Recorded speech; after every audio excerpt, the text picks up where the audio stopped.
اعوذ باللہ من الشیطان الرجیم بسم اللہ الرحمن الرحیم ربی یسر ولا تعسر وتمم بالخیر۔ تاریخ طبری جلد 2 کا مطالعہ کر رہے ہیں۔ آج کی ایپیسوڈ میں حضور صلی اللہ علیہ وسلم کی حضرت خدیجہ رضی اللہ تعالیٰ عنہ سے شادی کا واقعہ بیان کریں گے۔ سب سے پہلے آپ سے ریکویسٹ ہے کہ اگر آپ نے ابھی تک اس چینل کو سبسکرائب نہیں کی تو اسے سبسکرائب کریں، لائک کریں، شیئر کریں اور بیل آئیکن لازمی پریس کریں تاکہ آپ کو ہر نئی آنے والی ویڈیو کا نوٹیفیکیشن موصول ہو سکے۔ حشام بن محمد کہتے ہیں کہ رسول اکرم صلی اللہ علیہ وسلم نے جب حضرت خدیجہ سے شادی کی تو آپ کی عمر 25 سال اور حضرت خدیجہ کی عمر 40 سال تھی۔ ابن اسحاق سے مروی ہے کہ خدیجہ بنت خویلد بن اسد بن عبد العزیٰ بن قصی نہایت شریف مالدار خاتون تھی۔ دوسرے لوگ ان کے مال تجارت کرتے تھے اور حضرت خدیجہ منافع میں سے کچھ حصہ ان کو دے دیا کرتی تھی۔ قریش تاجر قوم تھی۔ جب خدیجہ نے رسول اکرم صلی اللہ علیہ وسلم کی راز گفتہ ایمانداری اور نیکداری کا علم ہوا، انہوں نے آپ صلی اللہ علیہ وسلم کو بلوا بھیجا اور درخواست کی کہ آپ میرا مال تجارت لے کر شام جائیں۔ میں اب تک دوسرے تاجروں کو منافع میں سے جس قدر حصہ دیتی رہی ہوں اس سے بہت زیادہ دوں گی اور اپنے غلام میسرہ کو ساتھ کر دوں گی۔ آپ صلی اللہ علیہ وسلم نے یہ تجویز منظور فرما لی اور ان کا مال لے کر روانہ ہوئے۔ حضرت خدیجہ کا غلام میسرہ بھی ساتھ ہو گیا۔ بغرض تجارت حضور صلی اللہ علیہ وسلم کا دوبارہ سفر شام۔ دونوں شام آئے اور ایک راہب کی خانقاہ کے قریب ایک درخت کے سائے میں ٹھہرے۔ اس راہب نے سر اٹھا کر میسرہ کو دیکھا اور پوچھا کہ یہ شخص جو درخت کے نیچے اترا ہے کون ہے؟ اس نے کہا یہ اہل حرم کا ایک کرشی ہے۔ راہب نے اس سے کہا کہ اس درخت کے نیچے سوائے اللہ کے نبی کے اور کوئی شخص آج تک نہیں ٹھہرا۔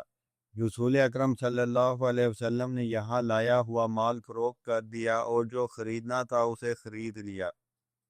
واپسی کا سفر۔ آپ مکہ واپس پلٹے، میسرہ ہمراہ تھا۔ ارباب سیر بیان کرتے ہیں کہ دوپہر اور سخت گرمی کے وقت میسرہ دیکھتا تھا کہ آپ اونٹ پر ہوتے ہیں اور 2 فرشتے آ کر آپ کو تمازت آفتاب سے بچانے کے لیے سایہ کر لیتے ہیں۔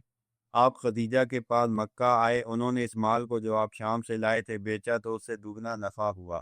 شادی کی سلسلہ جنبانی۔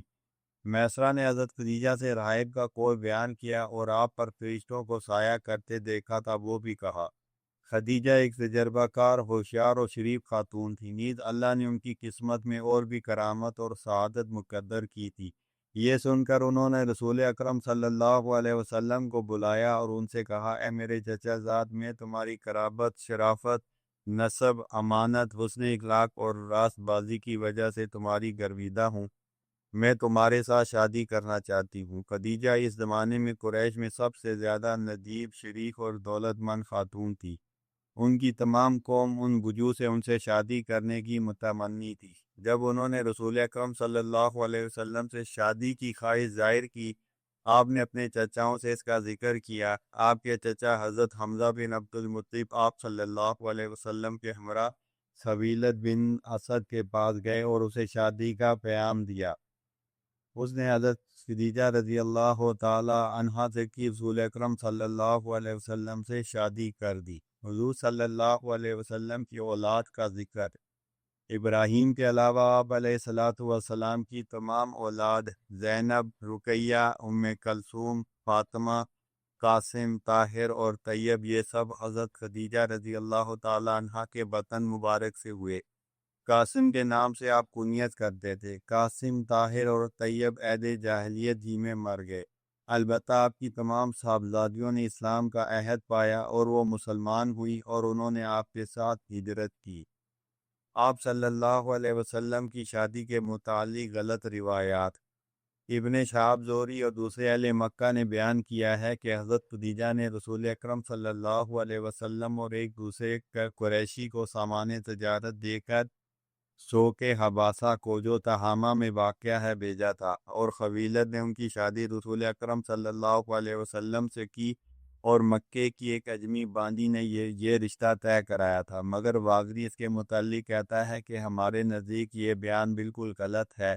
اسی طرح کا غلط واقعہ لوگ یہ بھی بیان کرتے ہیں کہ خود خدیجہ نے رسول اکرم صلی اللہ علیہ وسلم کو شادی کا پیام دیا تھا۔ یہ ایک نہایت شریف خاتون تھی۔ قریش کا ہر شخص ان سے شادی کرنے کا خواہشمند تھا اور اس کے لیے انہوں نے بہت سا روپیہ بھی صرف کیا تھا۔ پھر خدیجہ نے اپنے باپ کو بلا کر اتنی شراب پلائی کہ وہ بالکل مدہوش ہو گیا۔ انہوں نے ایک گائے بھی ذبح کی اور خوشبو لگائی اور ایک عمدہ حلہ زیفتن کر کے رسول اکرم صلی اللہ علیہ وسلم کو ان کے چچاؤں کے ساتھ بلا بھیجا۔ وہ خدیجہ کے ہاں آئے۔ ان کے باپ نے رسول اکرم صلی اللہ علیہ وسلم سے ان کی شادی کر دی، مگر جب وہ ہوش میں آیا تو کہنے لگا کہ یہ گائے کیوں ذبح ہوئی ہے، یہ خوشبو کیوں لگائی گئی اور یہ اعلیٰ لباس کیوں پہنا گیا ہے؟ خدیجہ نے اس سے کہا کہ تم نے مجھے محمد صلی اللہ علیہ وسلم بن عبداللہ سے بیعہ دیا ہے۔ اس نے کہا ہرگز نہیں، میں ایسا حق نہیں کر سکتا۔ قریش کے کعبے نے تمہارا پیغام دیا مگر میں نے منظور نہیں کیا۔ واگدی کہتا ہے کہ یہ روایت ہمارے نزدیک بالکل غلط ہے۔ جو واقعہ ہمارے نزدیک بالکل صحیح ہے وہ عبداللہ بن عباس کی روایت ہے کہ خدیجہ کی شادی ان کے چچا عمر بن اسد نے رسول اکرم صلی اللہ علیہ وسلم سے کی تھی اور ان کا باپ طویلت واقعہ فجاعت سے پہلے ہی مر گیا تھا۔ خدیجہ کے مکان کا محل وقوع۔ خدیجہ کا مکان وہی تھا جو اب تک ان کے نام سے مشہور چلا آتا ہے۔ اسے معاویہ نے خرید کر مسجد بنا دیا تھا رضی اللہ تعالیٰ عنہ۔ لوگ اس میں نماز پڑھتے تھے۔ اس نے انہیں خطوط و آثار پر اسے بنایا تھا جس پر وہ اب تک قائم ہے۔ اس میں کوئی تغیر نہیں ہوا ہے۔ جو پتھر دروازے کی بائیں جانب لگا ہوا ہے یہ وہی ہے جب ابو لہب اور عدی بن حمیر الثقفی کے گھر سے جو ابن علقمہ کے گھر کے پیچھے تھا رسول اکرم صلی اللہ علیہ وسلم پر سنگ اندازی ہوتی تو آپ اس پتھر کی آڑ میں پناہ لیتے۔ یہ پتھر 1 گز 1 بالش کا ہے۔